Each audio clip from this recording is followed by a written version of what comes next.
Здравствуйте, друзья! Здравствуйте, наши родные!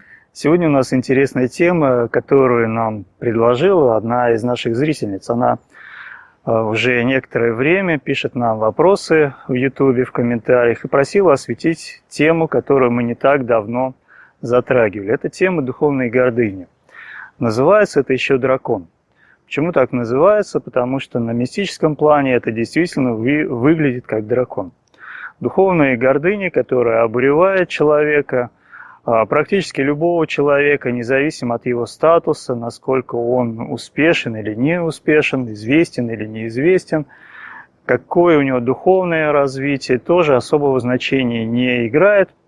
В любом случае человек может стать жертвой вот этого дракона, жертвой духовной гордыни. И почему жертвой? Потому что в этом случае человек теряет очень важные для себя качества. Он теряет энергию, и не просто энергию, а теряет свою жизненную энергию, та, которая у него есть, отдает эту энергию духовной гордыне, отдает ее дракону. Сегодня немного подробнее об этом поговорим, будем говорить, как это происходит, с кем это происходит, в каких случаях особенно большой риск поддаться духовной гордыне и к чему это ведет.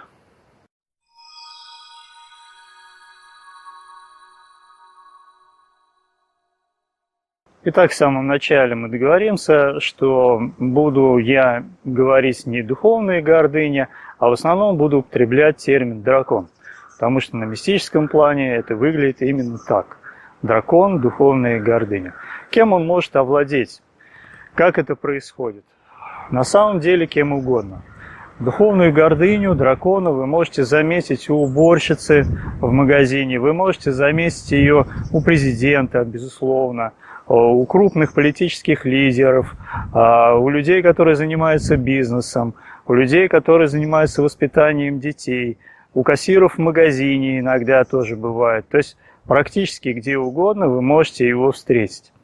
И если вот такое широкое распространение этого явления происходит, то человек к этому привыкает, глаз у него замыливается, и он уже не обращает на это внимания. И только когда возникает духовное пробуждение, особенно когда вы встречаете свою родную душу, скорее всего, это будет именно ваша либо родственная душа, либо близнецовая половинка. Когда вы встречаете их, то духовная гордыня выходит во всей своей красе. Она становится вам видна, а вы ее замечаете в первую очередь в других людях. Это сразу же режет ухо, это сразу же неприятно наблюдать. Такая отрыбь возникает даже, да, и вы со временем начинаете ее наблюдать у себя самого, что неизбежно. Сразу же говорю, чтобы быть правильно понятым, мы не ставим вопрос так, что вот мы такие просветленные, мы такие люди, которые свободны, полностью свободны от влияния дракона. Нет. Мы этого не говорим. Но мы говорим о том, что у нас есть достаточно большой опыт взаимодействия вот с этой структурой. Да? Мы знаем, как дракон мешает на пути родных душ, знаем, какие он уловки строит для человека, и знаем, к чему это приводит. Это наш личный опыт, это опыт других людей, с кем мы проводим консультации, кто приезжает к нам на живые тренинги, и мы замечаем, как дракон действует в других людях, и как он блокирует духовное развитие и личностное развитие. Если С первого взгляда вам может показаться, что наработка такой структуры, как дракон, она даже полезна, то есть люди вас как-то начинают уважать, бояться, они как-то стараются молчать в вашем присутствии, да? Или еще как в русском языке есть поговорка «боится, значит уважает». То есть может показаться, что это вообще полезная структура, но на самом деле вреда от нее гораздо больше, чем пользы. Самое главное, что она делает, эта структура, дракон, он блокирует ваше духовное развитие, и он ваше развитие старается как можно ниже к земле приплюснуть. То есть никуда вверх вы с драконом не пойдете, но он будет наводить вам иллюзию, что вы такой значимый, такой влиятельный, такой сильный, такой вообще популярный, замечательный человек. Вот такие вот вещи делает дракон.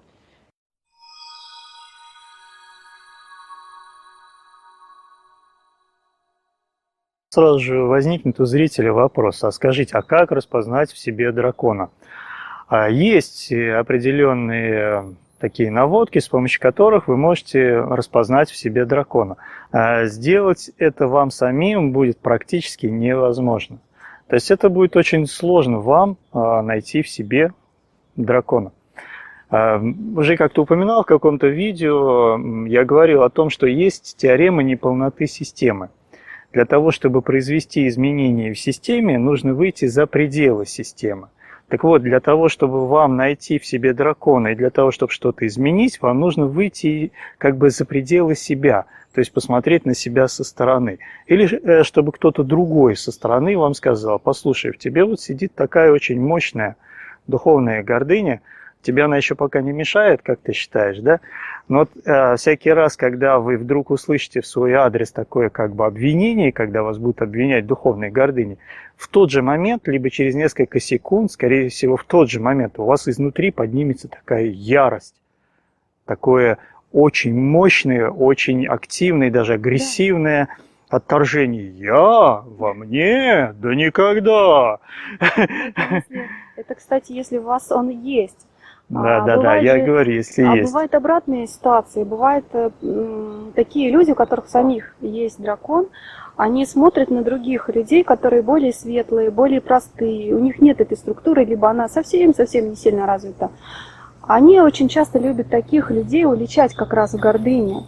Это обратная ситуация. И если вы чувствуете, что у вас, например, этого нет, но вас обвиняют в том, что вот вы драконище, да, и у вас при этом нет никаких откликов внутри, либо вы уже от него освободились, либо у вас его и в принципе не было, то вы не будете реагировать так, что «Ой, как это у меня дракон? Да не может этого быть, да еще и нужно поспорить, да еще нужно доказать, что его нет». Нет, вы так не будете реагировать. Это, кстати, простая такая проверка на то, что у вас есть. Да? Есть такое хорошее выражение, могу недословно сейчас воспроизвести, но суть такая, что человек – это сосуд.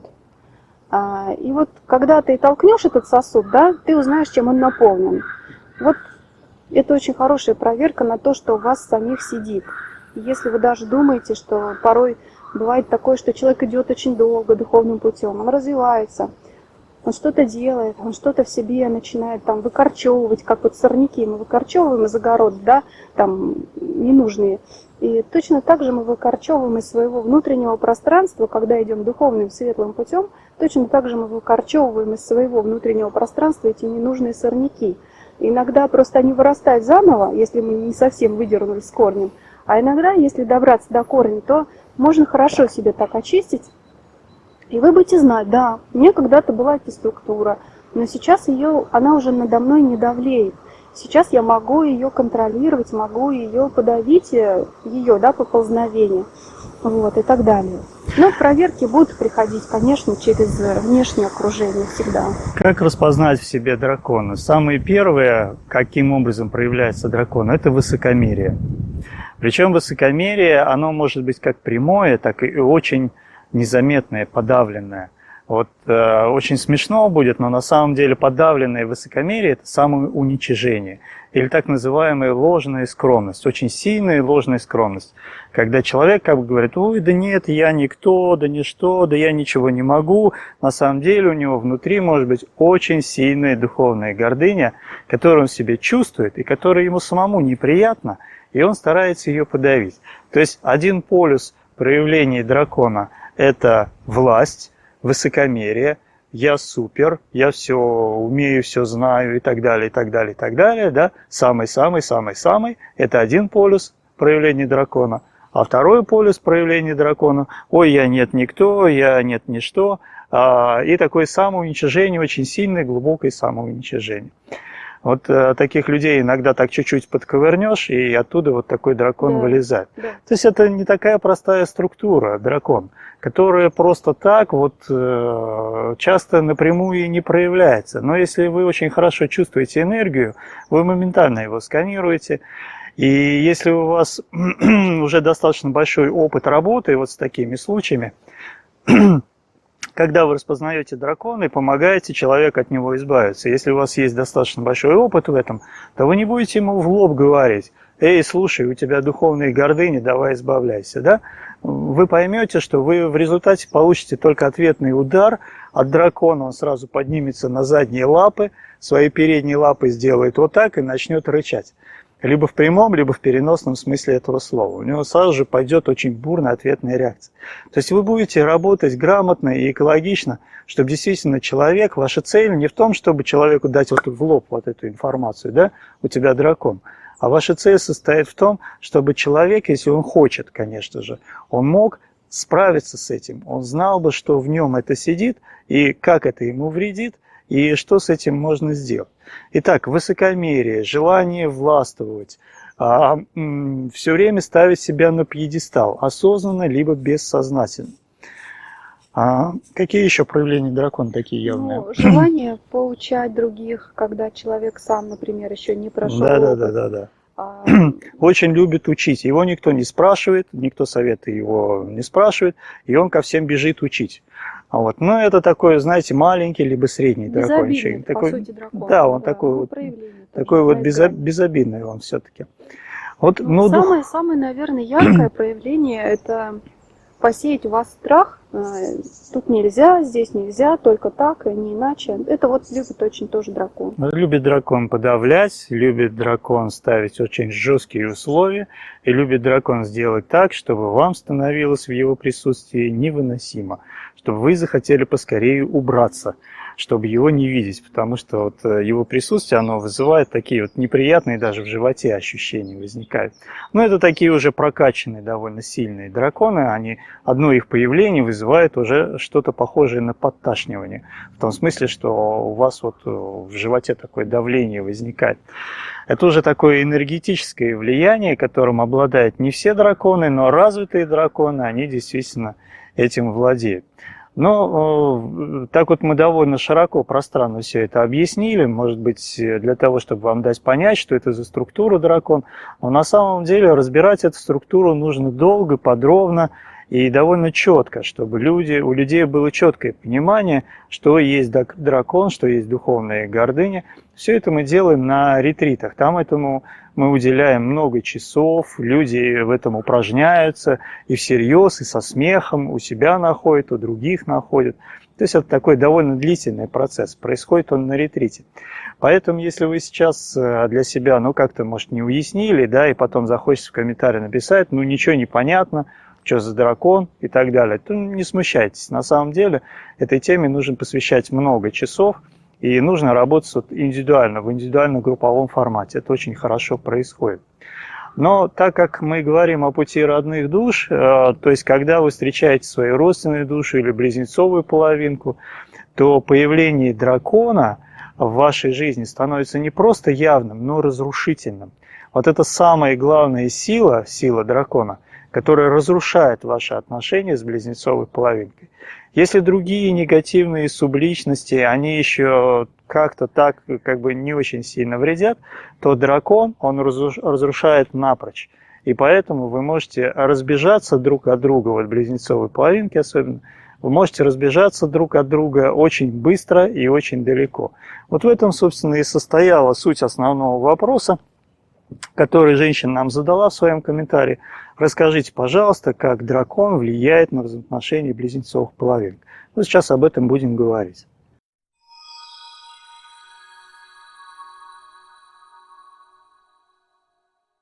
Вы встретили свою родственную душу или близнецовую половинку. Кстати, очень часто происходит путаница между двумя этими понятиями. Когда люди встречают свою родственную душу, они очень часто думают, что это близнецовая половинка. Потом они встречают свою вторую родственную душу и говорят, что такое, не пойму. А, наверное, там было не половинка, теперь половинка. Потом третью, четвертую. Нам кто-то даже недавно в комментарии написал, некоторые такие деятели, они встречают по 15 близнецовых половинок. Ну, наверное, скоро соревнование будет, кто больше. Но сейчас не об этом, собственно. Это вот такая профанация, всякие такие глупые игры на теме близнецовых половинок. Но мы сегодня будем говорить о духовной гордыне, о драконе. Вот вы встречаете близнецовую половинку, либо родственную душу, и у вас проходит этап вот этой космической любви, которая встречается и у близнецовых половинок, и у родственных душ. Они переживают этот этап космической любви, 11-й ступень. Для тех, кто знаком со ступенями, кто посещает наши ретриты или кто смотрит внимательно наши видео, вы знаете, что есть ступени на пути родных душ. Так вот, 11-я ступень, там космос, там любовь, там духовное единство, потом 12-я ступень, ну, кто-то по-разному ее проходит, там гармония, все прекрасно, в общем, хорошо. И вот наступает 13-я ступень, внутреннее очищение.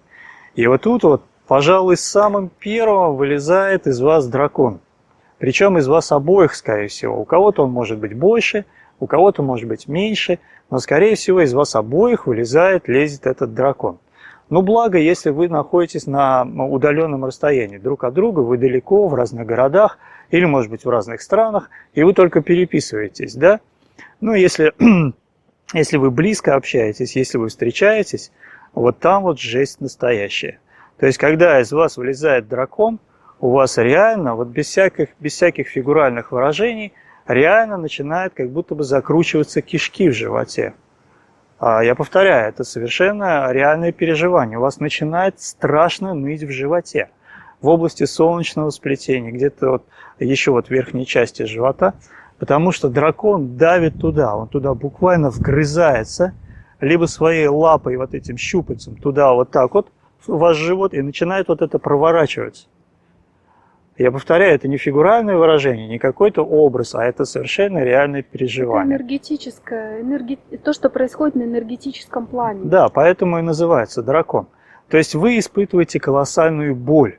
При этом человек может быть в другой стране, вы с ним переписались буквально в нескольких строках, и вдруг вы испытали эту колоссальную боль. И вы ему пишете, я с тобой общаться не могу, да пропади ты пропадом, да что это за ужасный человек. Да, потом прошло некоторое время, дракон отцепил эту свою щупальцу, и вы думаете, боже мой, что произошло?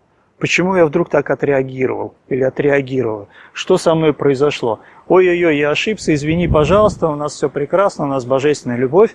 Дальше вы начинаете опять общаться, и опять вылезает дракон. И опять производит свои какие-то действия, очень болезненные. И вы, естественно, самым естественным образом, вы хотите от этого отстраниться, вы хотите убежать от этого человека и не общаться с ним вообще, потому что вы при этом испытываете колоссальную боль. Но вот вам нужно понять, что не сам человек, не его личность, скорее всего, приносит вам эту невероятную боль, огромную боль, а приносит эту невероятно огромную боль его субличность, дракон. Его дракон вылезает из него и начинает вам, мягко выражаясь, вредить. Он начинает вас мучить на энергетическом уровне.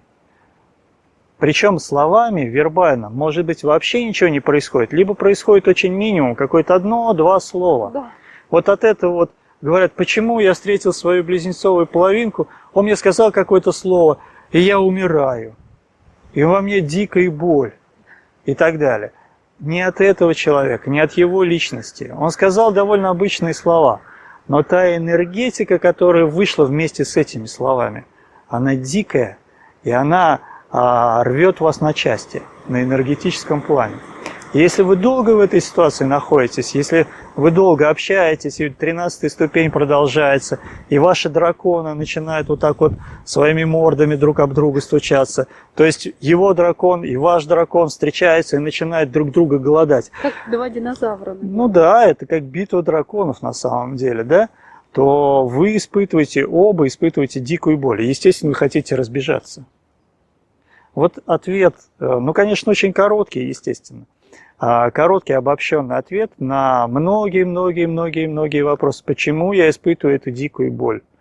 Почему этот человек находится далеко? Я, может быть, даже с ним уже не переписываюсь, но только подумаю, и у меня начинает вот этот вот какой-то внутренний диалог запускаться, который вызывает во мне дикую боль. Зачем это нужно дракону? Чего ему бы тихо, спокойно не сидеться, как он это делал все эти годы в этом человеке, он тихо, спокойно сидел, какую-то свою такую малозаметную подрывную деятельность там организовывал внутри человека. Да, он же был в нем внутри, он ниоткуда не взялся. Он просто там проявился, и вдруг он вырос в размерах, он стал огромным. Во-первых, откуда огромным? Потому что пошла энергия. При встрече с родственной душой или с близнецовой половинкой возникает колоссальный заряд энергии, который запитывает в том числе и ваши субличности, в том числе и дракона. Кроме дракона там есть еще 6 субличностей негативных. Мы об этом сегодня говорить вообще не будем, а на ретритах рассказываем подробно. Так вот, дракон у вас за счет этой энергии увеличивается в размерах, становится огромным и начинает активно себя проявлять. А как он активно себя проявляет? Он не проявляет себя конструктивно. Он проявляет себя деструктивно в отношении вас, точнее в отношении того, что вы вместе. Он не хочет, чтобы вы были вместе. Потому что когда вы вместе, возникает энергия божественной любви. Возникает безусловная любовь. На 11-й, на 12-й ступени вы безусловно любили или свою родственную душу, или свою близнецовую половинку. Вы, может быть, в нем замечали недостатки, но вам было как бы все равно, они вас не очень сильно касались. Они вам не нравились, ну и как бы и нет проблем. И вот это дракон не любит. Он не любит безусловную любовь. Он не любит вообще теплые человеческие отношения. Он любит властвовать. Его энергия холодная, железная, бездушная. Это бездушное существо. Оно не имеет души. Оно имеет только одну жажду власти. Практически больше ничего. Все из этого вытекает, из жажды власти. И вот вдруг приходит безусловная любовь и начинает этого дракона вытеснять. То есть он как бы становится ненужным. Потому что светлая энергия, энергия божественной, безусловной любви всегда вытесняет все негативные субличности из человека. Поэтому и начинается внутреннее очищение. Потому что из него начинает все это вылезать. Оно не выживается с безусловной любовью. И, естественно, дракон против этого. Он не хочет покидать насиженное место. Он с вами сроднился, он кушает вашу энергию. Ему хорошо, комфортно. И вдруг приходит безусловная любовь и начинает его оттуда вышвыривать. Начинает и приходит вытеснять. Андрей Шантиханса и рассказывает о том, как он действует и как с ним бороться. Ну да, вот Я мы вот сейчас уже... жду, когда Андрей завершит свою очень длинную реплику по поводу того, как он действует и как с этим бороться. Вот я думаю, что можно сказать сейчас вот здесь, чтобы вы слышали это, чтобы знали, да. Я, честно, не люблю эту тему. Не люблю тему 13-й ступени, потому что там энергии, ай-яй. Болезненная. Да, ужасно болезненные. Плюс еще, когда мы проходим эту субличность дракона на ретрите, я вообще не люблю находиться там вот в группе, потому что там такие энергии начинают происходить, там у всех такое активизируется. И я стараюсь вообще молчать по большей степени и сидеть, ждать, когда это завершится. Или на Байкал уходишь гулять. Ну, потом уже ухожу, да. Ну так вот, знаете почему? Сейчас расскажу немножко. Во-первых, эти субличности, они такие же реальные, вот как мы с вами. Они такие же реальные. И наверняка те, кто интересуется эзотерикой, интересуется энергиями, вы уже не одну книгу прочитали, да, не одну информацию услышали о том, что Земля, она порабощена такими субличностями, как дракон, ну, или рептилоиды их еще называют. И Конечно, им не нравится, когда появляются те, кто вычисляет их. У меня есть родная моя душа, моя подруга, очень родная и очень близкая мне душа, с которой мы великолепно общаемся. Между нами всегда идет невероятно обогащающее друг другу общение. И вот как-то мы с ней затронули эту тему про драконов. У нее это была насущно актуальная тема, там из внешнего окружения ее доставали эти субличности. И я ей рассказала просто о своем опыте, как с ними бороться, как они себя ведут, как их вычислить, как делать так, чтобы не питать их. После того, как я ей это рассказала, она меня поблагодарила, она стала это применять. После того, буквально на второй день, эта субличность мне очень сильно отомстила. Очень сильно. Отомстила буквально в том самом дорогом, что есть, да, в близких отношениях. И вот это происходит у нас постоянно с Андреем, как только мы говорим об этой теме. Поэтому я не люблю эту тему, честно скажу. Мы говорим об этом только для того, чтобы помочь тем, кто также страдает от этого, и поделиться своим опытом. Но мы берем на себя и на самом деле большую ответственность, когда это говорим. Поэтому, пожалуйста, относитесь серьезно к этой теме и не пишите, пожалуйста, всякие глупые комментарии, что драконы, там то-то, то-то, еще и фотографии высылайте этих драконов. Ради бога, не надо. Не подпитывайте эту тему. Знаете, вот очень хорошо сказала мать Тереза. Она сказала, что я никогда не пойду ни на какой митинг, не поддержу никакой митинг против войны, против наркотиков, да, вот в борьбе против этого. Потому что этим мы только усиливаем, мы только увеличиваем это в мире. То есть, если вы сражаетесь против войны, фактически вы играете на стороне этой войны, хотя вам может так не казаться. Когда мы сражаемся против зла, мы увеличиваем его. А вот когда мы, например, идем и на какой-то, не митинг, конечно, а мы идем и несем добро, говорим о любви, говорим о мире на земле, молимся за то, чтобы мир был на планете, да, как молятся буддийские монахи. Вот тогда мы увеличиваем добро. Поэтому и здесь тоже в случае с драконом не надо говорить, что ой, он такой гадкий, надо с ним бороться, надо с ним сражаться. Это бесполезно, вы не сразите его никогда. Потому что у него есть свое пространство, в котором существуют такие субличности, а у вас есть свое пространство. И ваша задача только выбрать, остаться ли в свете, в любви, или вот идти туда и там что-то делать. Ни в коем случае этого делать не надо.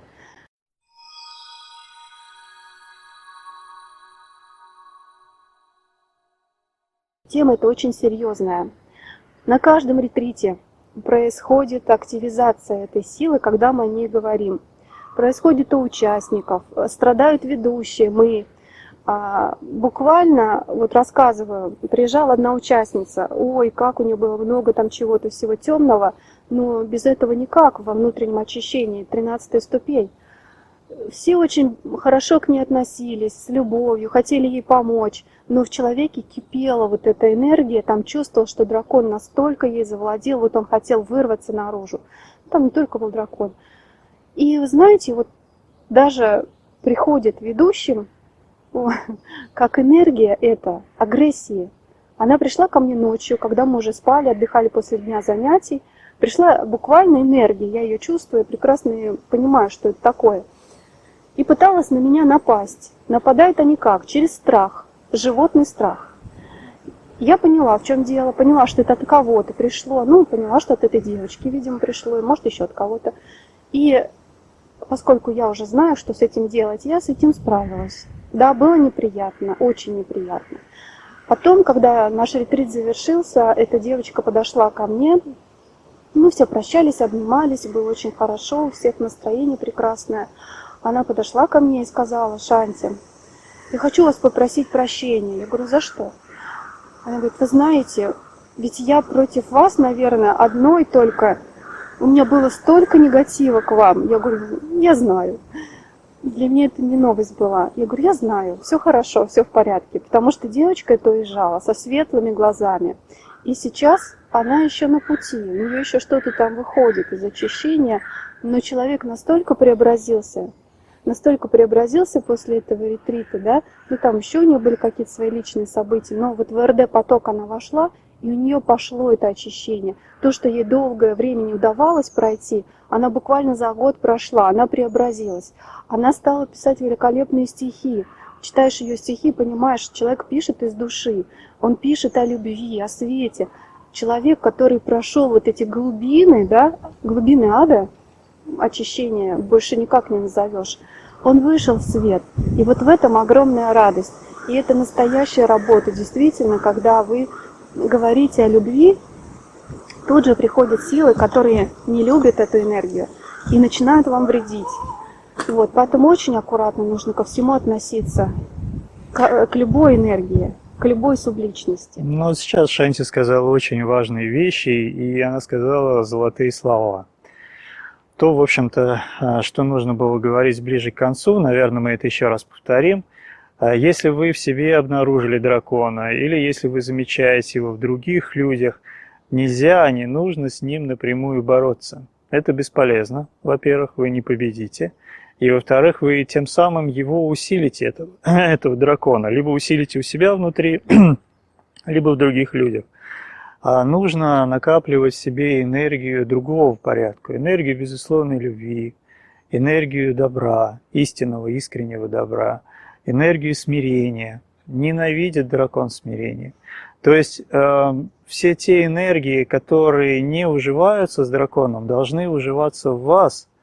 И тогда дракон начнет уходить. Ему нечего будет с вами делать, ему станет неуютно. Если вы свой дом внутри у себя приберете, сделаете чистым, светлым, зажжете там какие-то благовония, там станет приятно, то дракон оттуда уйдет, потому что это не его среда другая. То есть, меняя себя, вы фактически избавляетесь от влияния, от власти дракона. Полностью от него избавиться на 100% удается только святым людям. И то эти святые люди до конца жизни молятся о том, чтобы ими не завладела эта духовная гордыня. Серьезным практикам, духовным практикам это известно, а несерьезные практики это вообще не рассматривают. Они говорят: ха-ха, все едино. Но когда вас начинает это жрать, в буквальном смысле, вы понимаете, что это никакое не ха-ха. Поэтому это очень серьезная тема, очень серьезная тема. Мы о ней говорим сейчас довольно обобщенно. Тем не менее, мы даем очень важные вещи. И даем вам, как сказал Шанти, действительно для того, чтобы вы, кто заинтересован в этом, кто будет смотреть это видео, и кто действительно заинтересован в том, чтобы освободиться из-под власти дракона, вы могли бы делать какие-то шаги в этом направлении. Мы не хотим никого обличать, что у вас вон там дракон. Не хотим никого тем более поучать. Это бессмысленно, это неинтересно. Можно время, свою жизнь потратить с гораздо большей интересной пользой, чем вот такими вот вещами заниматься, как поучением. Это не наша цель. И Шанти действительно сказал правду. Поверьте, мы очень рискуем, когда говорим об этом. И от этих сил нам периодически достается. От этих темных, негативных сил. Но такова планета Земля. Здесь иначе не будет. Здесь дуальность. Здесь все время идет противоборство светлых и темных сил. И если вы любите светлый путь, действительно искренне любите, не просто говорите: я хочу быть светлым путем идти. Нет. А вот он у вас изнутри идет, вам это нравится, вы в этом чувствуете для себя, все, вот смысл чувствуете, вам комфортно, хорошо в этом. Вот если светлый путь это ваш, то хотите вы или не хотите, с теми или иными нападками темных субличностей, тех или иных, в том числе и с драконом, вам придется как-то разбираться. Такова реалия жизни. На это нужно смотреть, по возможности довольно практично и довольно просто. Хотя, повторюсь, это бывает чрезвычайно больно. И вот Шанти привела короткий пример, как это бывает.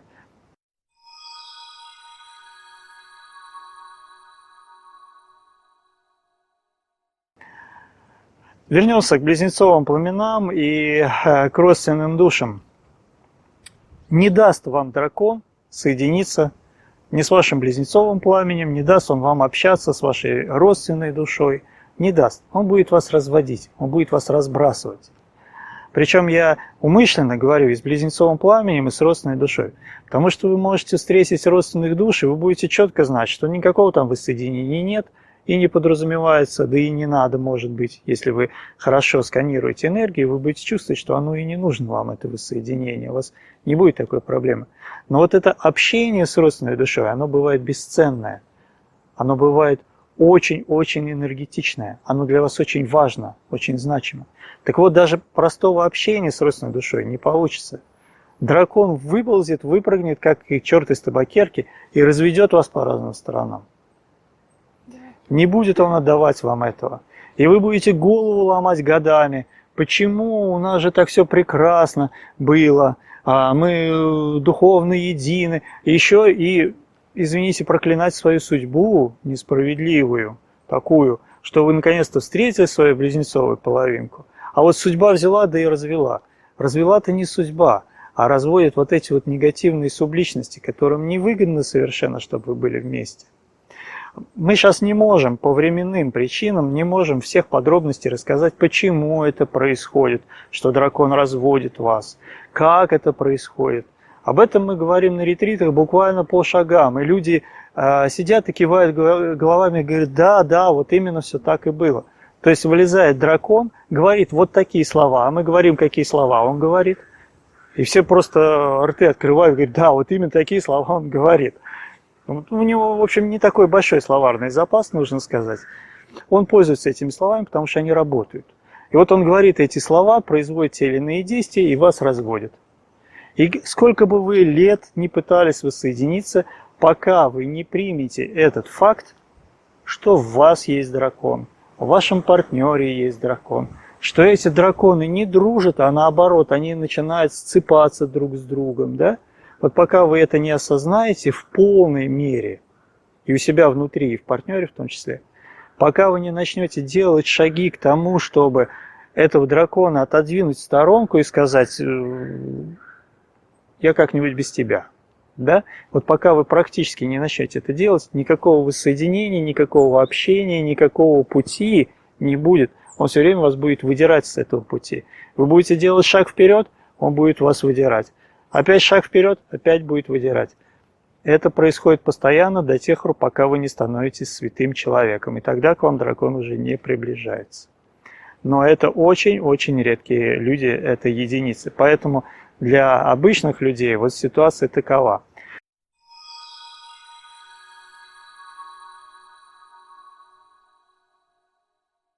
И только люди, которые, духовные практики, да, поговорим об этом, о духовных практиках, о том, как дракон завладевает тем или иным ведущим, или, как любит говорить, мастер, да, вот как только человек начинает себя везде называть мастер, а еще любит говорить, я гранд-мастер, любит всем показывать свои сертификаты гранд-мастера, 4-й или 50-й ступени и тому подобное, да, вот это уже признак тоже дракона. Настоящий мастер себя не особенно будет называть мастером, ему это не надо. Его мастерство в действиях. К нему приходят люди, и они получают помощь от мастера. Заходят в зал, где сидит мастер, и всех накрывает вот эта его энергия. А точнее, это не его энергия, а энергия потока. Потока, да. Да, это не его личная сила, как правило, это энергия потока. Поток, в котором он пребывает. Мастер, он транслирует энергию мастерства своего. И ему не нужно, чтобы к нему подходили и говорили, о, великий гуру, там кланялись и тому подобное. Ему это не интересно. Он даже более того знает, что когда ему так говорят и кланяются, это искушение. И он говорит, да, спасибо, но спасибо вам, большое спасибо, но вот это результат того потока высших сил, которым я служу, с которыми я контактирую, ну и так далее. Да? И делает это, говорит он это искренне. Так вот, те люди, которые на духовном пути становятся ведущими, которые называют себя мастерами, они очень сильно рискуют подпасть под влияние дракона. И среди ведущих, не будем говорить мастеров, а среди ведущих очень-очень многие люди, которые не просто подвержены влиянию дракона, а которые с ним срослись. И дракон как бы помогает им двигаться на их пути. они застревают тем самым на 9-й ступени, эти люди, и дальше они не двигаются. Что такое 9-я ступень? Называется формальная вера. Вы можете посмотреть, в наших других видео это есть. Формальная вера, когда человек сам себе, либо кто-то другой ему, скорее всего, сам себе, присваивает какие-то регалии, сажает себя на трон и как бы начинает всех судить, рядить с очень важным видом, видом всезнающего, безусловно, и, наверное, даже всемогущего, скорее всего, или очень многомогущего. И этот человек фактически срастается с драконом и становится этим драконом. На 9-й ступени застревает, все, дальше он не идет никуда. Ну, кто-то должен сидеть на 9-й ступени, вот кто-то там сидит. Но если люди действительно заинтересованы, чтобы идти дальше, а вот кто знает систему ступеней, они знают, что дальше там впереди сияющие высоты, все великолепно, они должны расстаться с драконом. Они должны осознать, что это у них есть. Они должны сказать: ну, хорошо, спасибо тебе, друг мой. Да. Ты мне помог, я тебе тоже, наверное, помог. Но дальше мы должны с тобой прощаться. Дракон просто так не отпустит. Он вцепится в вас с хваткой мертвой.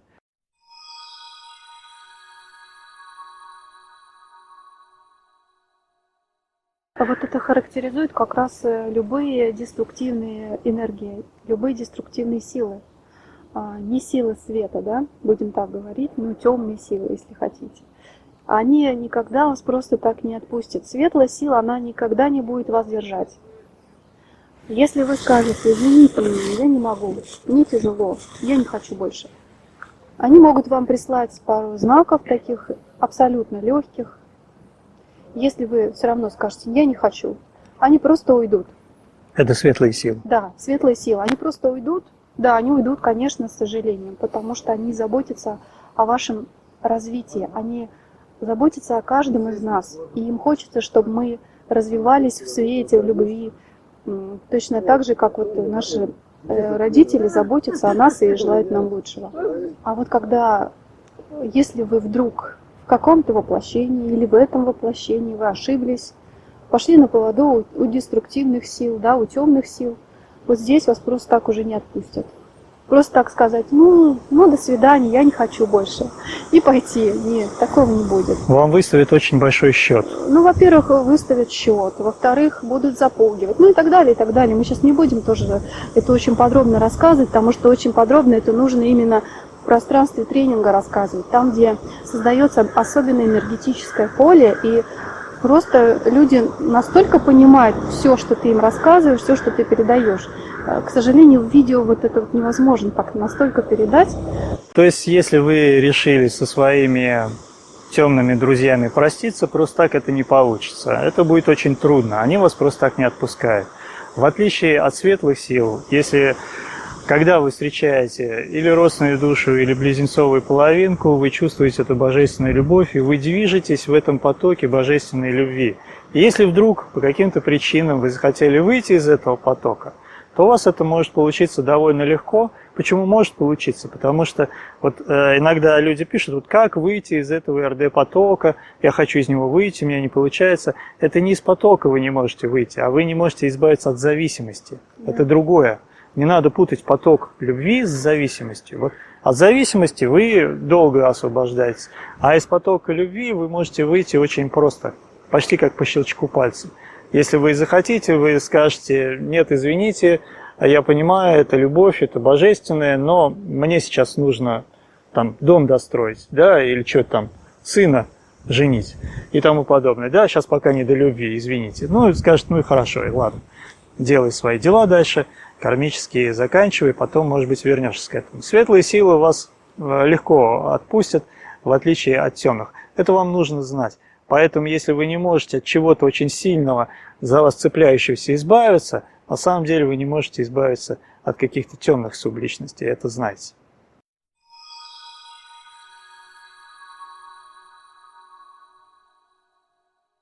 Сегодня у нас получилось такое, наверное, длинное, многогранное видео, потому что хочется рассказать обо всем, а времени не так много.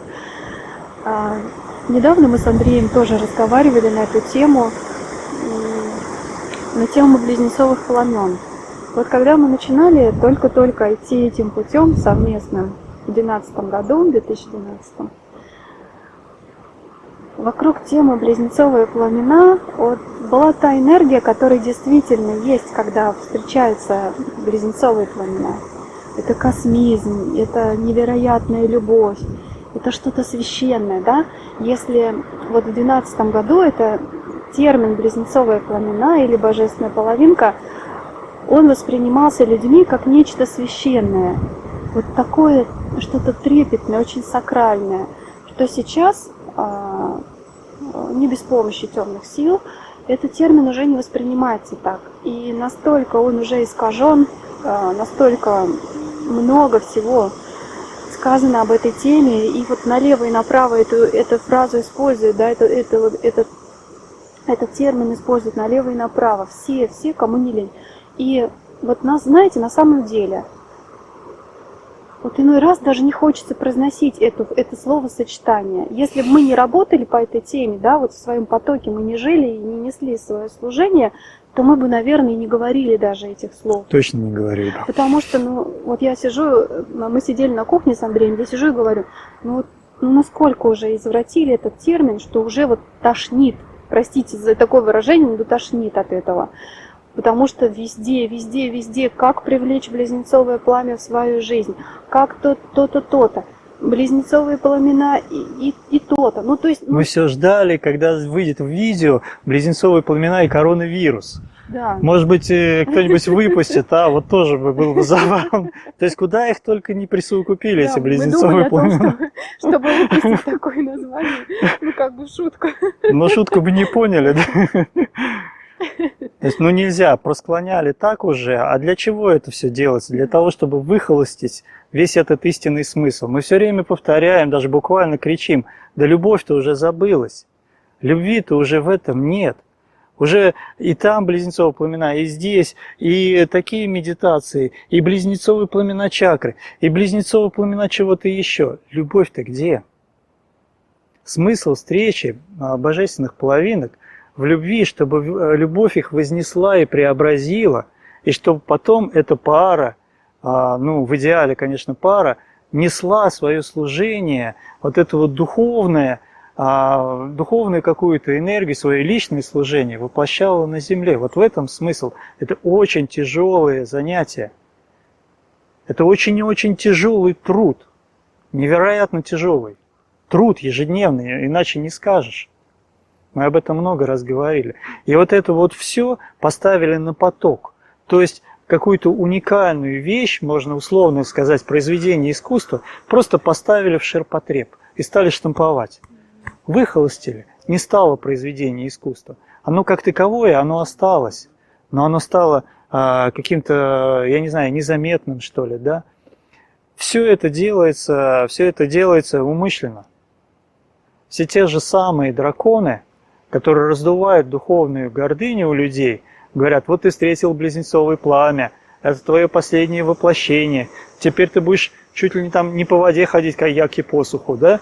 То есть человеку вот эти драконы при встрече или с близнецовой половинкой, или с родственной душой внушают те или иные иллюзии, которые раздувают у него гордыню. Сразу же моментально уводят из потока любви. Гордыня и любовь, они несовместимы, не живут они вместе никак, не стыкуются. И вот для того, чтобы не было любви, человеку внушают духовную гордыню, внушают те же драконы. На самом деле реально вот творится что-то сумасшествие какое-то. Сейчас вот творится сумасшествие с этой темой. Так вот периодически, выходишь в канал в Ютубе, тоже что-то смотришь, видео, и вот встречаются такие заголовки. Все люди, все, кому не лень, говорят о половинке. Даже если человек идет один, у него там случилось какое-то просветление, да, он пережил какие-то состояния, он тоже говорит о том, как встретить половинку. Ты-то ее встретил. Это просто спекуляция. Вот знаете, вот сейчас как вот взять просто тему коронавирус. Назовите видео коронавирус, его посмотрит 1 миллион человек. Надо. Потому что насущно, потому что важно, потому что интересно. Очень многие блогеры, кстати, вот я замечаю, очень многие блогеры называют свои видео Именно так, чтобы вы зашли и посмотрели. А на Ну, самом это деле, маркетинг, да, да. заходишь, а там этого-то и нет. И если есть, то каплюшечка. Вот. Мы стараемся, мы идем, во-первых, путем души, мы стараемся нести свет, нести какую-то правду, чтобы люди вот не боялись говорить правду, жить по душе. А когда ты повсеместно встречаешь, что уже начинают вот близнецовые пламена термин просто использовать, просто для того, чтобы вы зашли, посмотрели. Заходишь, слушаешь, что за бред, да? Ну, думаешь, ну что человек вообще хотел этим сказать? Многие нам об этом пишут, очень многие люди. Многие наши постоянные участники тренингов, онлайн-процессов тоже говорят, вот девчонки там что-то прислали у нас там вот в чате, ну, там они общаются друг с другом. Я вот послушала это видео, я не могу, меня увело в сторону. Вот буквально рассказываю пример. Наша постоянная участница, наша хорошая знакомая, наша родная душа. Прислали ей видео о близнецовых пламенах. Дословно не помню, как называется, да и не важно. Она его посмотрела. И она говорит, и меня так увело в сторону вообще очень сильно. Меня прям выбило из потока. Она попала совершенно в другое состояние. Она говорит, я уже начала прощаться со своим любимым, уже думаю, все, невозможно нам быть вместе. А потом думаю, стоп, что-то не то. Ну, человек уже давно практикует. Она говорит, я постепенно начала молиться родным высшим силам, вернулась в родной поток, в РД-поток. И все прошло. Она говорит, ты представляешь, как меня увело? Я говорю, ну что ты удивляешь, сейчас такого очень много в интернете. Поэтому нужно проверять своим сердцем, своей душой. То, что вам преподносится, то, что вам рассказывается, даже то, что мы говорим. Проверяйте, откликается оно в душе или нет. Если не откликается, то мы не настаиваем на этом. Ищите то, что откликается и что помогает лично вам.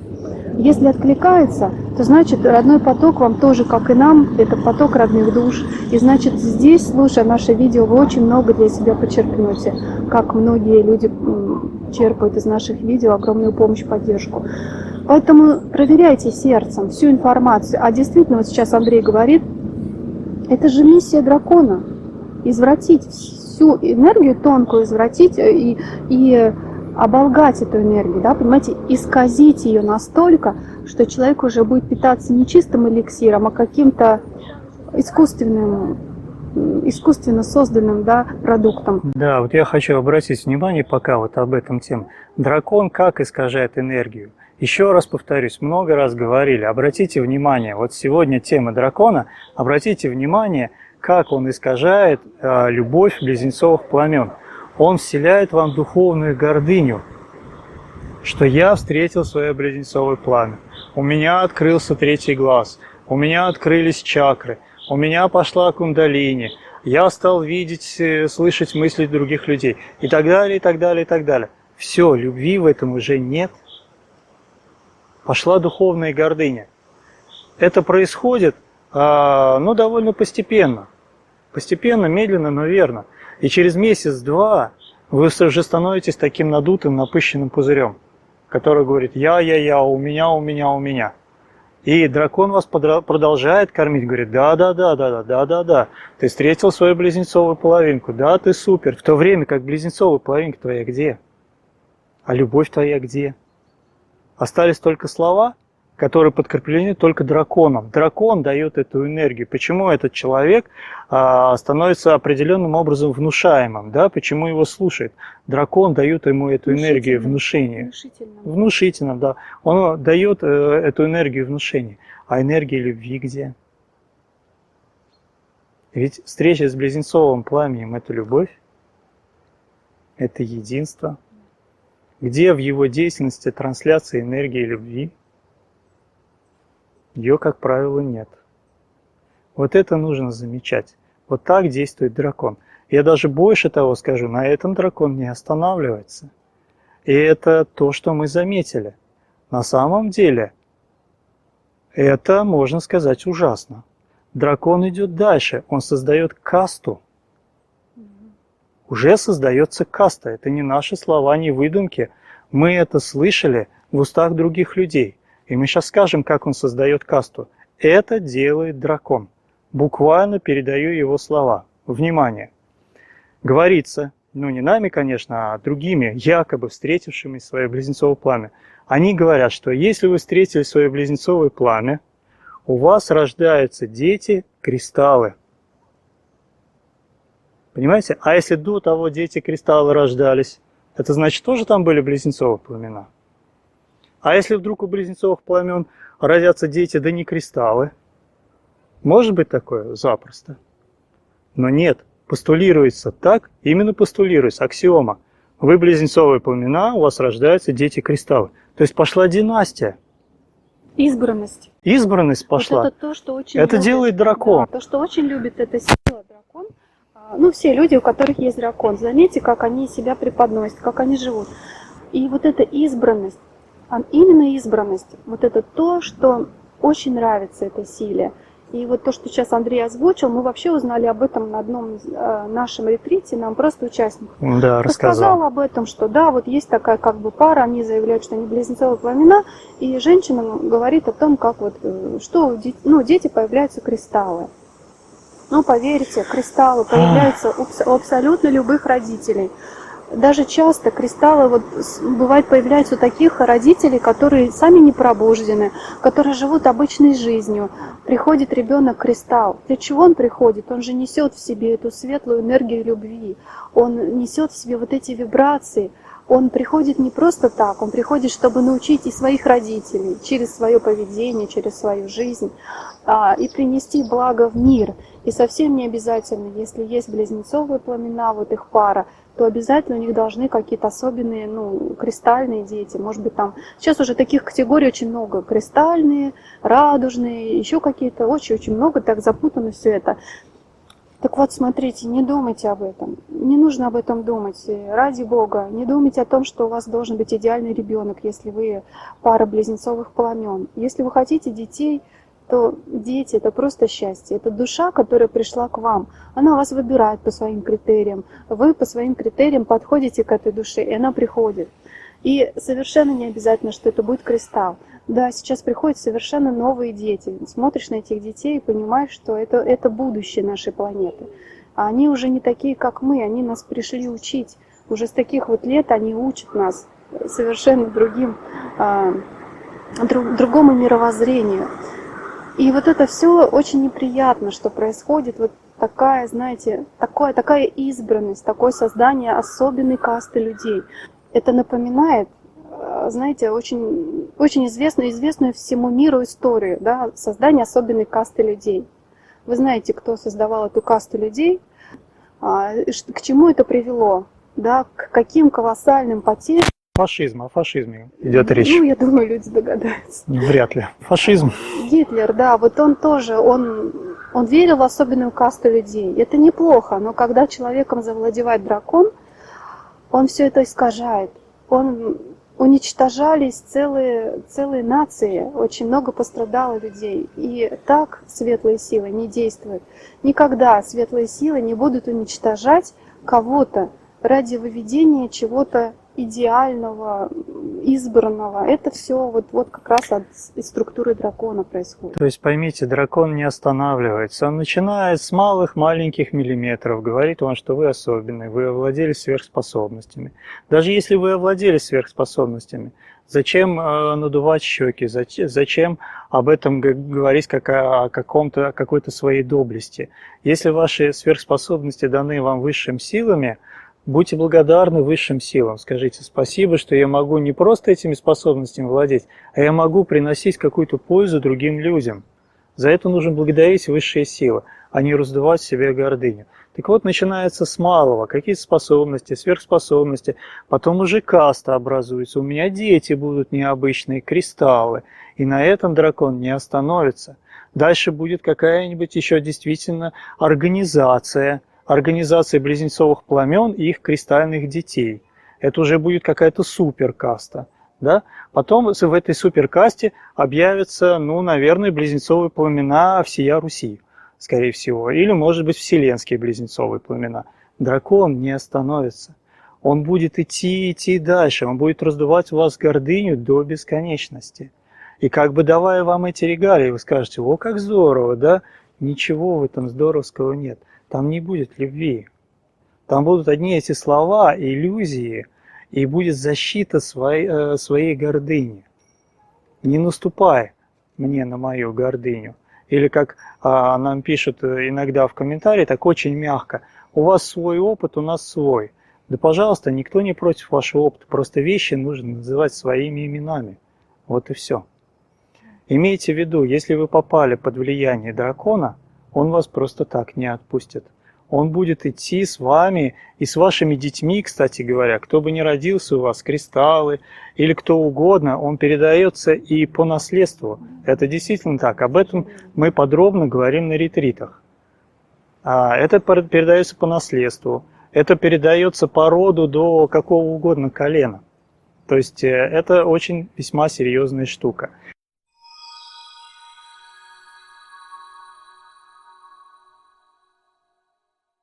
Может быть, действительно наше видео посмотрят те люди, которые вот этой ерундой занимаются. Ерундой. И может быть они одумаются. Ну мало ли, всякое бывает, да?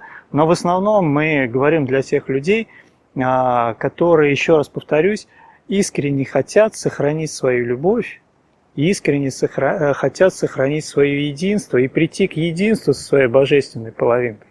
Это возможно, даже если вы идете годами, это возможно. У нас есть такие пары, мы и сами, честно говоря, не ожидали. Они через несколько лет нам пишут, что мы сейчас идем на воссоединение. Уже несколько лет прошло, а они идут на воссоединение. И этим людям мы по-своему каким-то образом помогаем. Но основная помощь состоит в том, чтобы вы сохранили поток любви, а дракон вам этого не даст. И не будет никакого воссоединения. А вот, кстати говоря, нужно сказать, об этом просто необходимо сказать, чтобы внести ясность, что у кармических партнеров драконы дружат. Точно, я хотела сказать. И когда кармические партнеры слышат все эти рассказы, они недоумевают, они говорят, что, какие проблемы? Ну, гордыня, ну и что, нормально мы уживаемся. Но это и хорошо, что нормально уживаетесь, значит, у вас сейчас такой этап.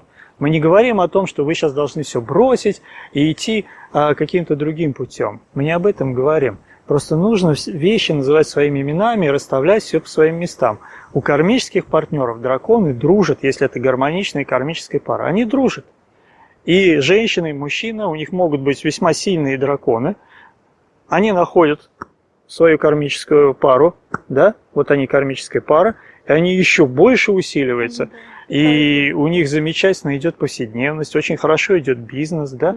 И они потом слушают все это и говорят, что-то какую-то ерунду вот эти хансы говорят про каких-то драконов, про какие-то препятствия, внутреннее очищение. Ну, было у нас там какая-то там такая, была такая ситуация, ну, прошли нормально все. Наверное, мы тоже прошли внутреннее очищение, думает так пара кармических партнеров.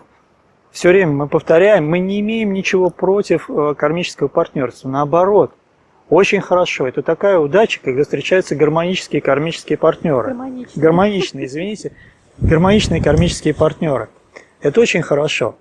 Но когда они называют себя близнецовыми пламенами и говорят другим, действуйте так, как мы, и у вас получится воссоединение, вот это уже такая явная ложь. Ну просто... Да, это уже просто явная ложь. Просто у тех, кому они это скажут, а если действительно та пара близнецовых пламен, им это не поможет. Это не поможет, это не сработает. Это не поможет, раз. И понимаете, здесь в чем подвох? В том, что... Почему мы все время говорим о том, что если вы встретили кармического партнера, это неплохо. Называйте себя такими, ну почему бы нет? Делайте свое дело. Да никак можно себя не называть, да, просто идти вместе и быть счастливым. Помогайте таким же, как и вы, парам. Это же будет неоценимая колоссальная помощь. Почему нехорошо, если, например, пара, вот она кармическая, а они говорят, мы звездные половинки, да, ну, да ради Бога, пусть они себя так считают. Но дело в том, что когда эта пара уже берется помогать другим людям, она может им просто навредить. Навредить каким образом? Вот мы с Андреем прошли большой, достаточно длинный путь очищения. Это я проходила очень длинный путь очищения, очень длинный. Много ошибок было, но зато хороший колоссальный опыт получился. И теперь этот опыт я могу передать другим, тем, как вот та девочка, о которой я говорила, в которой было очень много всего. Я понимала, что в ней происходит, но также я знала, как с ней себя вести. Вот. И эта пара кармическая, да, если она, например, захочет помочь воссоединиться близнецовым пламенам. Они-то начнут говорить, передавать свой опыт. Это неплохо, они действительно искренне могут хотеть помочь. Но, скорее всего, у пары близнецовых пламен-то ничего не выйдет. И здесь может произойти такое, что человек в паре близнецовых пламен, либо это пара, они просто разочаруются. Они скажут, ну, нам не судьба, понимаете? Нам не судьба быть вместе. Вот, пожалуйста, представляете, какая ответственность лежит, да, когда ты помогаешь человеку в его жизни. На самом деле большая ответственность. Мы все время повторяем об ответственности, говорим. И даже когда на консультациях спрашивают, ну вот скажите, кого я встретил, я говорю, давайте подробно разбираться. И мы подробно разбираемся. И иногда, редко, но иногда такие случаи бывают, что я не могу дать однозначного ответа. Я говорю, что-то в вашей ситуации не так.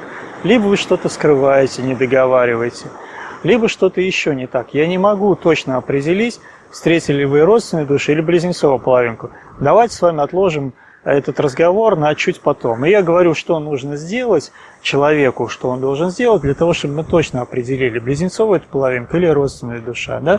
То есть я понимаю, какая ответственность на мне лежит, если человек встретил свою, допустим, родственную душу, а я ему скажу, да это твое близнецовое пламя, а у них ничего не получилось, они разошлись, он скажет, ну все, значит, больше в этой жизни я никого не встречу, и в своей жизни, личной жизни он поставит крест. Так же нельзя, это же человеческая судьба. И в какой-то степени человек приходит, вам судьбу свою вверяет, и вдруг вы вот так вот непрофессионально, так по-головотяпному отнесетесь к этому и скажете, да, какая разница. А некоторые говорят, а у меня какая разница, как называть? Можно называть всех близнецовыми пламенами?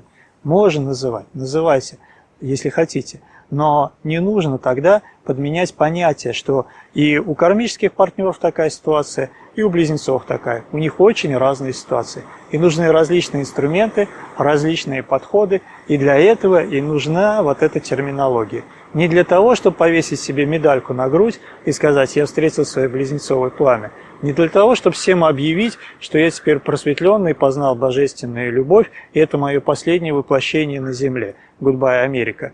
Не для этого, а для того, чтобы произошло воссоединение, для того, чтобы был реальный процесс, для того, чтобы был реальный поток. Вот для всего этого. Для этого и нужны вот эти вот градации. Для того, чтобы ориентироваться на пути. У близнецовых пламен свой путь, у кармических партнеров свой путь. Этот неплохой и этот неплохой. Каждый по-своему ценен. Для этого нужна градация.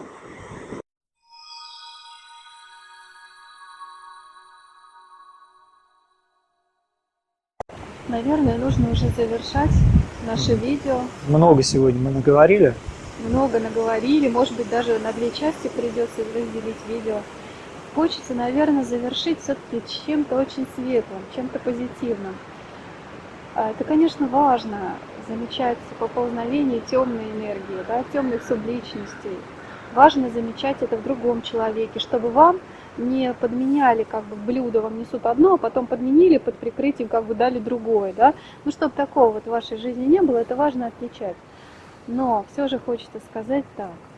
Если на планете Земля есть такие силы светлые, есть темные, для чего-то это нужно. Постигнуть это, наверное, просто невозможно, только когда ты постигаешь уже истину, вот как она есть. Ты понимаешь, что все это нужно, для чего-то это здесь все нужно. И пусть каждый останется со своим. Не нужно бороться против зла, вот как мы уже говорили, да, тем самым вы его увеличите. Если вы обнаружили в себе дракона, ну и не нужно с ним бороться. Нужно начать путь от постепенного разотождествления с этой субличностью, Освобождение от него. разъединения с ней, потому что эта субличность, она с годами, тем более если с прошлыми воплощениями она наработана, она настолько срастается с вашими тонкими телами, с определенными, что она вот идет вот так. И когда происходит очищение, почему испытываем мы боль? Потому что эта субличность, она не выдерживает этого света, потока любви. Она отторгается вами, и происходит, вот смотрите, да, ну вот рука отходит, больно, происходит разрыв, как будто вот к вам приросло что-то, вот как на дерево прирастают, да, такие грибы, паразиты. И если его отдирать, ну, будет больно. Поэтому такая боль. Но если вы при этом остаетесь в свете, если вы при этом выбираете любовь, выбираете свой путь души и говорите: все, я уже наигрался в это, я больше этого не хочу, спасибо тебе, но, пожалуйста, иди в свое пространство, а я останусь здесь, на своем пути. И постепенно вот двигаться именно в этом направлении, у вас все получится, не сомневайтесь, все получится. И какие тут техники использовать? Кто-то ходит на церемонии айаваски, кто-то остается в любви, ему это помогает. Особенно, когда внутренний путь невероятно помогает. У нас был с Андреем внешний. Я не могла найти никак себе вот поток, какой поток любви. Многие пишут: да, я тоже выбрала любовь, и вот, ну не знаю, что у вас там было, я знаю о себе, могу рассказать только о себе. Какая любовь, когда вы видитесь с партнером вот на расстоянии вытянутой руки, а то и ближе. Когда это активизируется, оно вас разбрасывает, и никакая любовь не помогает в это время. Это дракон. Да, я говорю, когда это активизируется в вас, вот эта гадость, вот это вот ваше темное все, оно вываливается наружу, как вот вы выплюнули ее из себя. И это ранит партнера. Естественно, это все болезненно воспринимается и вами, и партнером. И тут уже мы люди, мы не идеальны, мы не можем остаться в состоянии благости, в состоянии любви, когда на нас просто бежит ревущий зверь. Могут редкие, святые, да, но в основном нет, мы не можем этого сделать. И здесь могут вам помочь и молитвы, что мне помогло очень сильно. Я не говорю, что это вам поможет, но я знаю, что это помогает в определенных случаях. Если чувствуете, вам помогает молитва, молитесь. Если чувствуете, что молитва вас возвращает в поток любви, то используйте этот прекрасный дар, да, что у вас есть эта молитва. Если чувствуете, помогает что-то еще, используйте. Но самое главное, не боритесь со злом, оставайтесь в любви, в добре. Постарайтесь просто искоренить в себе вот это темное и взять себе такое решение внутри, принять, что вы остаетесь в свете, в любви. И тогда приходит смирение, тогда приходит совершенно другой опыт. Душа начинает уже вибрировать на другом диапазоне, да, частот. Вот я сейчас думаю, Шанти рассказывает, и все равно мне думается, что кто-нибудь напишет комментарий, вопрос: ну а как? Это правильный вопрос. Как избавиться от этих субличностей? И этот вопрос самым подробным образом мы рассматриваем только на ретритах.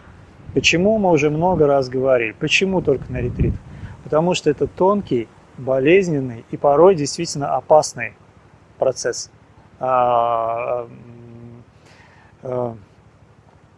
Решать какие-то вопросы, ситуации с этими субличностями, это небезопасно. И когда сидит группа, и у вас есть взаимопонимание, вы чувствуете, как ведущий, вы чувствуете, что есть взаимопонимание, вы знаете, какие слова можно говорить, а какие нельзя, потому что это процесс тонкий. И если вы скажете какое-то не то слово, и кто-то не так поймет, то может процесс пойти совсем в другую сторону. Поэтому на видео мы не будем конкретно говорить, как это происходит. Но на ретритах мы рассматриваем это очень подробно. И более того, это мы практикуем. То есть не просто на словах, а мы это практикуем. И когда проходит практика, допустим, медитация, или РД-садхана даже, да, когда проходит практика, то я говорю: вы теперь понимаете, как это делается? Вы получили этот опыт? В основном подавляющее большинство людей, присутствующих, участников, говорят: да, мы получили этот опыт. Я спрашиваю: теперь вы понимаете, знаете, как вы это можете делать самостоятельно дома? Они говорят: да, ну, примерно, по крайней мере, понимаем. То есть это практика. Чтобы решить вопрос, как освободиться от влияния субличности, в частности дракона, да, это нужно практиковать. Слов недостаточно. И когда человек проходит через практику 1 раз, 2 раза, 10 раз, потом начинает практиковать самостоятельно, он уже получает свой собственный опыт, и он понимает. Вот понимать — русское слово, понимать, то есть иметь свое, это уже его становится. Он это уже полностью понимает. И вот когда у вас происходит это полное понимание, тогда вы уже можете двигаться самостоятельным путем решения вопросов по освобождению от влияния вот этих вот субличностей. Этим просто необходимо закончить, поскольку раз уж мы подняли эту тему, то мы должны ее и завершить, закрыть. То есть если есть эта проблема, вот эти паразитические субличности, вот этот дракон, то мы должны дать понять, как решается эта проблема. Решается эта проблема через практику. Нужно обязательно практиковать. А другого пути практически нет. Слушать, что-то читать – это только подходить к этой проблеме, к ее решению. Дальше идет только практика. Если вы заинтересованы в этом, если вы искренне в этом заинтересованы, а давайте заметим, когда человек становится в этом искренне заинтересован. Вы знаете, горькая правда, может быть, кому-то не понравится. Человек становится искренне заинтересован освободиться, в частности от дракона, когда он его достал, когда он ему жить не дает, когда он его уже прижал к стенке так, что вот уже не вздохнуть. Понимаете? Вот просто так по доброй воле, сидя на диване, смотря телевизор, и сказать себе, ну, а я, я, наверное, хочу освободиться от дракона, мне так кажется, да? Ничего не получится, поверьте. 100% ничего не получится. Но когда этот дракон вас прижал по полной, когда, если, допустим, а в основном-то мы говорим о пути родных душ, да, и вот вы встретите свою близнецовую половинку, а вы воссоединяетесь, а дракон не дает, и это достает вас вот так, вот только тогда вы начинаете реальный, настоящий практический путь освобождения от его влияния. Только тогда, поверьте, действительно. Давайте завершим замечательными словами Дона Хуана, который сказал, ты не знаешь, он говорил этому Кастанеде, ты не знаешь, на что способен человек, если его припереть к стенке. И все же давайте еще закончим одной хорошей фразой, которую однажды сказали и пропагандировали своим образом жизни пара божественных половинок Джон Леннон и Йоко Оно. Они сказали замечательную фразу, которая отображает, наверное, все то, что мы уже сказали до этого. Занимайтесь любовью, а не войной.